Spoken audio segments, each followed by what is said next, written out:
फिरोजाबाद के सिरसागंज में बीजेपी नेता को गिरफ्तार करने पर बवाल। समर्थकों ने पुलिस की गाड़ियों में लगाई आग, पुलिस को दौड़ा दौड़ा कर पीटा। पुलिस थाने में सैकड़ों की संख्या में पहुंची महिलाएं, कार्यालय में घुसकर की गई तोड़फोड़। घटना की खबर मिलते ही मौके पर पहुंचे सीओ और एसडीएम। बीजेपी नेताओं को रिहा करने के बाद खत्म हुआ हंगामा। हैवतपुर में मतदान के दौरान धांधली करने का आरोप, पूर्व प्रधान महेंद्र सिंह समेत 3 लोगों को किया गया था गिरफ्तार। बीजेपी नेताओं का पुलिस पर बड़ा आरोप, मतदान के दौरान जमकर कराई गई धांधली। समाजवादी पार्टी के नेताओं ने इनके इशारे पर ही हो रही थी मतदान में धांधली। 3 घंटे तक फिरोजाबाद के सिरसागंज में चलता रहा बवाल। हंगामे में आधा दर्जन से ज्यादा बीजेपी के कार्यकर्ता घायल, 2 पुलिस वाले भी जख्मी। राजीव गांधी हत्याकांड के दोषियों की रिहाई के तमिलनाडु सरकार के फैसले के खिलाफ केंद्र सरकार की याचिका पर आज सुप्रीम कोर्ट में अहम सुनवाई होगी। तमिलनाडु सरकार ने दोषियों को रिहा करने के आदेश दिए थे। तमिलनाडु सरकार के फैसले के खिलाफ केंद्र सरकार ने सुप्रीम कोर्ट का दरवाजा खटखटाया था। 20 फरवरी को सुप्रीम कोर्ट ने केंद्र सरकार की याचिका पर सुनवाई करते हुए तमिलनाडु सरकार के आदेश पर रोक लगा दी थी। 20 फरवरी को चीफ जस्टिस पी सदाशिवम की अध्यक्षता वाली 3 सदस्यीय खंडपीठ ने इन 3 कैदियों के मामले की यथास्थिति बनाए रखने के लिए राज्य सरकार को निर्देश दिया था। तीनों कैदियों की मौत की सजा सुप्रीम कोर्ट उम्र कैद में तब्दील कर चुका है। तमिलनाडु सरकार के फैसले के खिलाफ केंद्र की याचिका पर सुनवाई करते हुए कोर्ट ने राज्य सरकार ने दोषियों को रिहा करने के मामले में सभी प्रक्रियागत बिंदुओं का पालन नहीं किया, इसलिए केंद्र की अर्जी के उठाए गए सवालों पर कोर्ट में विचार किया जाएगा। 21 मई 1991 को तमिलनाडु के पेरम्बदूर में एक आत्मघाती धमाके में राजीव गांधी की हत्या कर दी गई थी। श्रीलंका के आतंकी संगठन लिट्टे पर राजीव गांधी की हत्या का आरोप। बिहार बीजेपी के नेता गिरिराज सिंह की अग्रिम जमानत याचिका पर आज पटना कोर्ट में सुनवाई होगी। गिरिराज सिंह पर भड़काऊ भाषण देने का आरोप। गिरिराज सिंह ने झारखंड के गोड्डा में भड़काऊ भाषण दिया था। गिरिराज ने मोदी विरोधियों को पाकिस्तान भेजने की धमकी दी थी। भड़काऊ भाषण देने के मामले में गिरिराज सिंह के खिलाफ 2 केस हुए हैं दर्ज। चुनाव आयोग ने गिरिराज के खिलाफ केस दर्ज करने के आदेश दिए थे। झारखंड की बोकारो कोर्ट ने गिरिराज सिंह के खिलाफ गिरफ्तारी वारंट जारी किया। झारखंड पुलिस गिरिराज की गिरफ्तारी के लिए उनके घर पहुंच गई थी। गिरिराज सिंह ने गिरफ्तारी से बचने के लिए अग्रिम जमानत याचिका पटना कोर्ट में लगाई है। गिरिराज नवादा से बीजेपी के उम्मीदवार हैं। गुजरात हाईकोर्ट में आज योग गुरु रामदेव के ट्रस्ट की याचिका पर सुनवाई होगी। रामदेव के ट्रस्ट ने अहमदाबाद और वडोदरा में योग कैंप लगाने के लिए कोर्ट से इजाजत मांगी है। बाबा रामदेव का भारत स्वाभिमान ट्रस्ट 26 अप्रैल को वडोदरा में और 27 अप्रैल को अहमदाबाद में योग शिविर लगाना चाहता था, लेकिन चुनाव आयोग ने योग शिविर के लिए मिली मंजूरी को रद्द कर दिया। चुनाव आयोग ने चुनाव आचार संहिता के उल्लंघन का आरोप लगाते हुए योग शिविर के लिए दी गई मंजूरी रद्द की।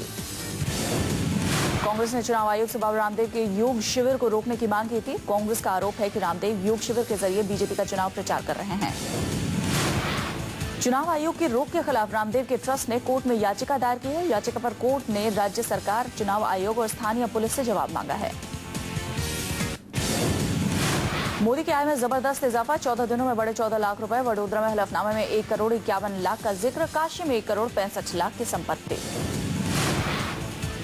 वडोदरा से वाराणसी के बीच 14 लाख बढ़ी मोदी की संपत्ति। पिछले 14 दिनों में मोदी की संपत्ति में लगभग 1 लाख रुपए प्रतिदिन का इजाफा।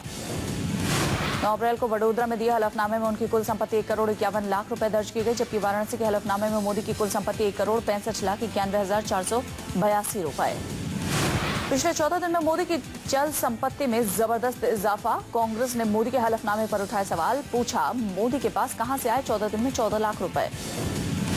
बीजेपी ने मोदी की बड़ी संपत्ति पर दी सफाई। हलफनामे में बड़े 14 लाख रुपए को बताया चुनाव का पैसा। झारखंड के दुमका जिले में नक्सलियों ने गुरुवार को मतदान के बाद ईवीएम लेकर लौट रही पोलिंग पार्टी की बस को बारूदी सुरंग से उड़ा दिया। इस हमले में 7 लोगों की मौत हो गई है, करीब 2 दर्जन से ज्यादा लोग घायल। नक्सलियों ने पोलिंग पार्टी को तब निशाना बनाया जब वो शिकारीपाड़ा थाने के असना गांव से ईवीएम लेकर लौट रहे थे। हमले के बाद पुलिस और नक्सलियों में मुठभेड़ हो गई है। मारे गए 7 लोगों में से 5 पुलिस जवान हैं। नक्सलियों ने सरसाजूर के पास बारूदी सुरंग विस्फोट किया। मतदान करने के बाद जमाकादर और आसना से एक वाहन से लौट रहे 7 लोगों को नक्सलियों ने सरसाजूर के पास बारूदी सुरंग विस्फोट कर उड़ा दिया। सभी 7 लोगों की मौके पर ही मौत हो गई। विस्फोट के बाद नक्सलियों ने बस पर फायरिंग भी की। जवानों के हथियार भी लूट लिए। ईवीएम मशीनें भी गायब हैं। पुलिस को आशंका है कि नक्सलियों ने बचाव दल को निशाना बनाने के लिए आसपास और लैंडमाइंस लगा रखे होंगे। पुलिस को आशंका है कि जंगलों में और नक्सली छुपे हो सकते हैं। पुलिस आसपास के इलाके में नक्सलियों की तलाश कर रही है। वारदात के बाद इलाके में सुरक्षा बढ़ा दी गई है। बीजेपी के प्रधानमंत्री पद के उम्मीदवार नरेंद्र मोदी आज पंजाब में धुआंधार रैली करेंगे। मोदी आज पंजाब में 5 रैलियां कर वोटर्स से एनडीए के लिए वोट मांगेंगे। मोदी आज पंजाब के पठानकोट, होशियारपुर, लुधियाना, बठिंडा, अमृतसर में रैली करेंगे। पठानकोट में मोदी की रैली दोपहर 2 बजे होगी। अमृतसर में मोदी बीजेपी के प्रत्याशी अरुण जेटली के लिए वोट मांगेंगे। जेटली के खिलाफ कांग्रेस ने पंजाब के पूर्व मुख्यमंत्री कैप्टन अमरिंदर सिंह को मैदान में उतारा है। पठानकोट में नरेंद्र मोदी बीजेपी उम्मीदवार विनोद खन्ना के लिए मांगेंगे वोट। विनोद खन्ना गुरदासपुर से बीजेपी के उम्मीदवार। मोदी 1 बजे पंजाब के पठानकोट, 2:30 बजे होशियारपुर, 3:30 बजे लुधियाना, शाम 5 बजे बठिंडा और 7:30 बजे अमृतसर से चुनावी सभाओं को संबोधित करेंगे। कांग्रेस उपाध्यक्ष राहुल गांधी आज उत्तर प्रदेश और आंध्र प्रदेश के दौरे पर निकलेंगे। राहुल गांधी आज उत्तर प्रदेश के झांसी में चुनावी रैली करेंगे। राहुल गांधी आज 11 बजे झांसी लोकसभा के तहत आने वाले ललितपुर में रैली करेंगे। झांसी लोकसभा सीट से केंद्रीय मंत्री प्रदीप जैन चुनाव लड़ रहे हैं। उनका मुकाबला बीजेपी की उमा भारती से है। उत्तर प्रदेश में रैली करने के बाद राहुल गांधी आंध्र प्रदेश के लिए रवाना हो जाएंगे। राहुल गांधी आज आंध्र प्रदेश में 2 रैली करेंगे। राहुल गांधी आज आंध्र प्रदेश के वारंगल और हैदराबाद में 2 रैलियां करेंगे। राहुल यहां कांग्रेस उम्मीदवारों के लिए मांगेंगे वोट। आंध्र प्रदेश में राहुल गांधी की पहली रैली दोपहर करीब 3 बजे वारंगल जिले के मेडिकोंडा में होगी। राहुल की दूसरी रैली शाम 5 बजे हैदराबाद के लाल बहादुर शास्त्री स्टेडियम में होगी। उत्तर प्रदेश के सीतापुर जिले में राहुल गांधी चुनावी रैली करेंगे। तो स्नूप गेट कांड को जरिया बनाकर नरेंद्र मोदी पर भी उन्होंने निशाना साधा था। राहुल ने कहा कि हर मोर्चे पर महिलाओं का सम्मान करने का दावा करने वाले नरेंद्र मोदी और उनकी सरकार महिलाओं का सम्मान नहीं करती।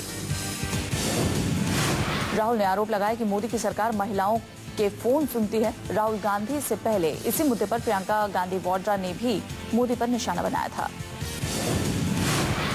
हालांकि प्रियंका ने किसी का नाम नहीं लिया था, लेकिन उनका इशारा मोदी की तरफ ही था। प्रियंका के बयान के बाद मोदी ने कहा था कि 20 दिन बाद वो पाई का हिसाब लेंगे। मोदी के इस बयान के बाद कांग्रेस भड़की हुई है। हालांकि सरकार बनने के बाद बदले की कार्रवाई से लगातार इनकार कर रहे मोदी के इस नए तेवर की वजह राहुल और प्रियंका के उन निजी हमलों को माना जा रहा है। पाकिस्तान ने भारतीय सिख तीर्थयात्रियों के जरिए बीजेपी के पीएम कैंडिडेट नरेंद्र मोदी को हराने का संदेश भेजा है। लाहौर के शाही किले में पाकिस्तान की पंजाब सरकार की तरफ से भारतीय श्रद्धालुओं को दिए गए शिष्टाचार भोज के दौरान नरेंद्र मोदी को हराने की अपील की गई है। पश्चिमी पाकिस्तान के गवर्नर मोहम्मद सरवर की मेजबानी में हुए इस कार्यक्रम में भारत के करीब 3,500 सिख तीर्थयात्री शामिल हुए थे। इसमें 3 दर्जन लोग जयपुर के थे। ये श्रद्धालु 10 दिन तक पाकिस्तान यात्रा पर थे। 17 अप्रैल को लाहौर में पाकिस्तान के सरकारी प्रवक्ता ने अपने भाषण में गुजरात दंगों में अल्पसंख्यकों पर जुल्म और सिख किसानों को गुजरात से भगाने के आरोप लगाते हुए मोदी को हराने की अपील की। लाहौर से लौटे श्रद्धालुओं ने इसका खुलासा किया। श्रद्धालुओं का कहना है कि उन्हें पाक सरकार के प्रवक्ता ने मुस्लिम और सिख विरोधी मोदी को हराकर सबक सिखाने की अपील की। पाकिस्तान प्रवक्ता ने कहा कि वो लोग मोदी का अपना वोट नहीं दें, साथ ही दूसरे लोगों को भी मोदी को हराने के लिए कहें। मोदी विरोधी भाषण सुनने के बाद तीर्थयात्रियों ने पाकिस्तानी अधिकारियों के सामने इस पर अपनी आपत्ति दर्ज कराई है। तीर्थयात्रियों ने पाक सरकार के प्रवक्ता की अपील पर सरकारी अधिकारियों से विरोध दर्ज कराया है। आईपीएल 7 में कल रात शारजाह में हुए मुकाबले में कोलकाता नाइट राइडर्स ने रोमांचक मैच में रॉयल चैलेंजर्स बेंगलुरु को 2 रन से हराया। मैच में विनय कुमार का आखिरी ओवर निर्णायक साबित हुआ। बेंगलुरु को जीत के लिए 20वें ओवर में 9 रन बनाने थे, लेकिन क्रिस लिन ने एबी डिविलियर्स का बेहतरीन कैच लेकर केकेआर के खिलाड़ियों में जोश भर दिया। अंतिम 2 गेंदों में चाहिए थे 6 रन, लेकिन रॉयल चैलेंजर्स बेंगलुरु ने 2 रन से ये मैच हार गई। पहले बल्लेबाजी करते हुए कोलकाता नाइट राइडर्स ने 7 विकेट पर 150 रन बनाए थे। केकेआर की तरफ से जैक एलिस ने 43 और क्रिस लिन ने 45 रन बनाए। तीसरे विकेट के लिए 80 रन की साझेदारी की। रॉयल चैलेंजर्स बेंगलुरु की तरफ से योगेश टकावले ने 40, पार्थिव पटेल, विराट कोहली ने 31 और युवराज सिंह ने भी 31 रन बनाए। युवराज और विराट कोहली के बीच 55 रन की साझेदारी हुई। आईपीएल 7 में कोलकाता नाइट राइडर्स की पहली जीत है, जबकि बेंगलुरु की ये पहली हार। रॉयल चैलेंजर्स बेंगलुरु अब तक टूर्नामेंट में 2 मैच जीत चुके हैं। अरवल डॉन छोटा राजन की मौत की खबर है। आज कल है कि सिंगापुर में राजन की मौत हो गई है। छोटा राजन की तबीयत कई दिनों से काफी खराब चल रही थी। उसे सिंगापुर के एक अस्पताल में 2 दिन पहले लाया गया था, जहां उसे आईसीयू में रखा गया था। सूत्रों के मुताबिक छोटा राजन के कई अंगों ने काम करना बंद कर दिया था। उसकी तबीयत उस वक्त ज्यादा बिगड़ गई जब वो बीच समंदर में डायलिसिस के दौरान डायलिसिस के दौर से गुजर रहा था। लो ब्लड प्रेशर और छाती में दर्द की शिकायत के 6 घंटे बाद उसे अस्पताल लाया गया था। इस दौरान उसे दिल का दौरा भी पड़ा। बैंकॉक में 2000 में डी कंपनी के हमले में छोटा राजन बाल बाल बच गया था। उस हमले में छोटा राजन के शरीर में कई गोलियां लगी थी और तभी से उसकी सेहत लगातार बिगड़ती चली गई। इन्फेक्शन की वजह से राजन को 2000 में ही किडनी की बीमारी लग गई।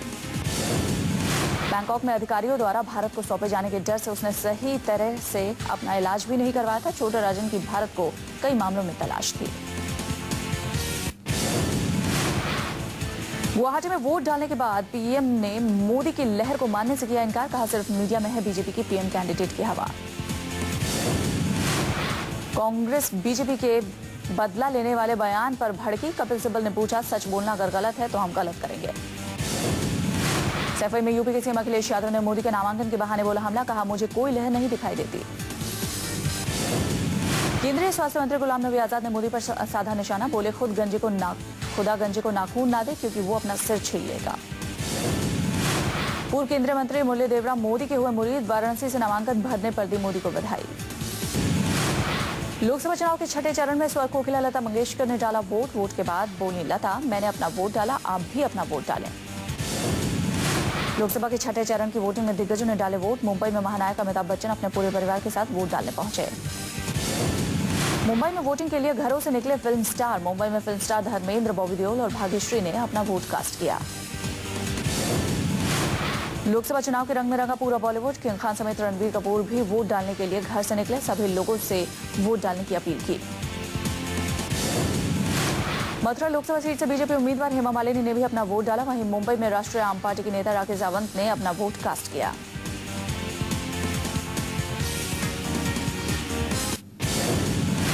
लोकसभा चुनाव के छठे चरण में ईवीएम में बंद हुई दिग्गजों की किस्मत। गुवाहाटी में पीएम मनमोहन सिंह ने अपनी पत्नी के साथ डाला वोट।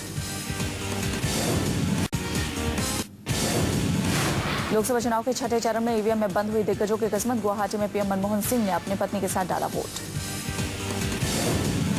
चेन्नई में सीएम जयललिता और शिवगंगा में वित्त मंत्री पी चिदम्बरम ने अपने बेटे कार्ति चिदम्बरम के लिए डाला वोट। दोनों ने अपनी अपनी पार्टी की जीत का भरा दम। मुंबई में एनसीपी सुप्रीमो शरद पवार और एमएनएस सुप्रीमो राज ठाकरे ने अपने मताधिकार का किया इस्तेमाल। वोटिंग के दौरान सुरक्षा के कड़े इंतजाम। एमपी की मंदसौर में कांग्रेस उम्मीदवार मीनाक्षी नटराजन और इंदौर सीट से बीजेपी उम्मीदवार सुमित्रा महाजन ने डाला वोट। ईवीएम में बंद हुई दोनों की किस्मत। मुंबई में 4 साल से वोट डाल रहे एचडीएफसी के चेयरमैन दीपक पारेख इस बार वोट देने से रहे वंचित। चुनाव आयोग की लापरवाही के चलते वोटर लिस्ट से नाम गायब। मुंबई में एमएनएस के साउथ मुंबई के उम्मीदवार बालानंद गांवकर ने मंझगांव में डाला वोट। वोटिंग के दौरान उनकी पत्नी लीना भी मौजूद रहीं। श्रीनगर के शोपिया में पोलिंग स्टाफ पर फायरिंग। गोलीबारी में एक पुलिस अफसर की मौत, 4 जख्मी। अस्पताल में घायलों का इलाज जारी। पटना ब्लास्ट मामले में एनआईए ने चार्जशीट दाखिल की। एनआईए ने इम्तियाज अंसारी के खिलाफ धमाके से जुड़े सभी दस्तावेज कोर्ट को सौंपे। सुप्रीम कोर्ट ने लोकपाल की नियुक्ति पर कोई फैसला देने से किया इनकार। मामले की सुनवाई 5 मई तक के लिए स्थगित। मौसम विभाग ने किसानों के लिए बजाई खतरे की घंटी। इस साल सामान्य से भी कम बारिश होने की आशंका।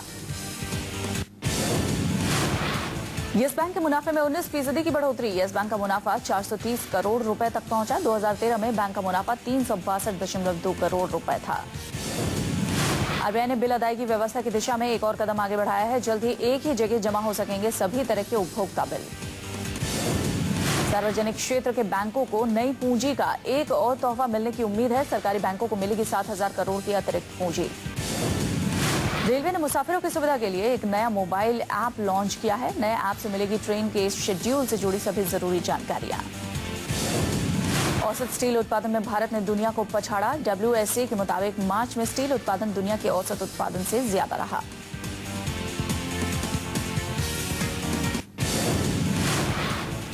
दक्षिण कोरिया में शिप हादसे के बाद होनहार छात्रों को खो चुके स्कूल का ताला खुला। स्कूल प्रशासन ने हादसे में मारे गए छात्रों को दी श्रद्धांजलि। साउथ कोरिया शिप हादसे में मारे गए लोगों के परिजनों ने पीले फीते बांधकर अपनों को किया याद। हादसे में 200 से ज्यादा लोग अभी भी लापता। यूक्रेन में बागियों पर काबू पाने के लिए सेना ने कमर कसी। बागियों के कब्जे वाले इलाकों में सेना ने डेरा जमाया। कार्रवाई के आदेश का इंतजार। पाकिस्तान में पुलिस और आतंकियों के बीच हुई मुठभेड़ में 3 आतंकी ढेर। पुलिस ने आतंकी ठिकाने को बम से उड़ाया। अमेरिका में भारतीय मूल के अमेरिकी लोगों की संख्या 33.4 लाख तक पहुंची। चीन और फिलीपींस के बाद तीसरा सबसे बड़ा एशियाई समुदाय।